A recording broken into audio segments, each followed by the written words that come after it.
குறிப்பாக 2020 தமிழ்நாட்டுடைய மொத்த கடன் தொகை எவ்வளவு தெரியுமா?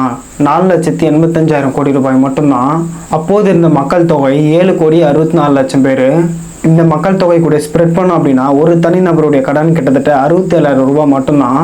அப்படியே 6 வருஷம் கழிச்சு 2026 தமிழகத்துடைய மொத்த கடன் தொகை கிட்டத்தட்ட 13,400,000 கோடி ரூபாவா மாறிடுச்சு. இந்த ஆண்டுக்கான சராசரி மக்கள் தொகை 7,76,00,000 பேர்.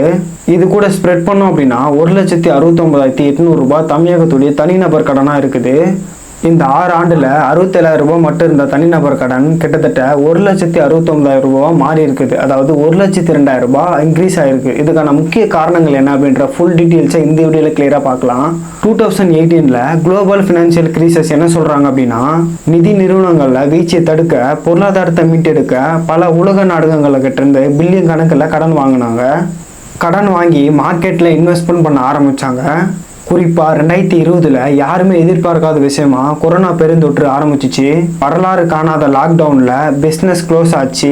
இது மட்டும் இல்லாத இந்த கொரோனா டைமில் மக்களுக்கு நிவாரண நிதி கொடுக்கறதுக்காகவும் இலவச தடுப்பூசி, மருத்துவ கட்டமைப்புகள் அப்படின்னு மிக குறுகிய காலத்தில் பெரிய அளவிலான கடன்களை வாங்க ஆரம்பிச்சாங்க. இதெல்லாம் தாண்டி சமூக பாதுகாப்பு, முதியோர் ஓய்வூதியம், இலவச மருத்துவ காப்பீடு, மானியங்கள், கல்விக்கான செலவு அப்படின்னு இன்னும் நாட்டுக்கான கடன்களை அதிகப்படுத்துச்சு. இதெல்லாம் ஒரு பக்கம் இருந்தாலும் இப்போ ரீசெண்டாக ஃபாஸ்ட் ஹைவேஸ் ரோடு, டிஜிட்டல் தொழில்நுட்ப கட்டமைப்பு, 5G 6G network update, green energy போன்ற பல புதிய மெகா திட்டங்களை தமிழகத்துக்கு கொண்டு வந்தாங்க.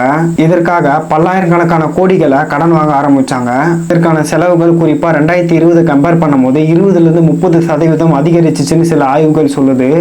இதெல்லாம் தாண்டி வட்டிக்கு மேல வட்டி, ஒரு அரசு வாங்கிய பழைய கடன் அடைக்க புதிய கடன், நாட்டின் பழைய கடனுக்கான வட்டி, புதிய கடனுக்கான வட்டி, காம்பவுண்ட் இன்ட்ரெஸ்ட் மூலமா நாட்டின் மொத்த கடன் அதிகரிச்சிச்சுன்னு சொல்லப்படுது.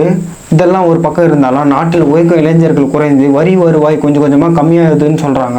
அதே நேரத்தில் வயசானவர்களுக்கான ஓய்வூதிய திட்டம், மருத்துவ காப்பீடு, சில சலுகைகள் இதெல்லாமே நாட்டினுடைய கடத்துல இருந்தா பெரும்பாலும் கொடுக்கப்படுது அப்படின்னு சொல்றாங்க.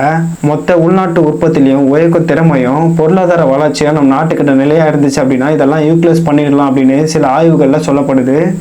இதை பற்றி உங்களோட ஒப்பீனியன் என்ன அப்படின்றத மறக்காம கமெண்ட் செக்ஷன் சொல்லிட்டு போங்க. இந்த மாதிரி ரியலிஸ்டியாக நான் நிறைய பேசிட்டு இருப்பேன். என்ன ஒரு ஃபாலோ பண்ணிக்கோங்க.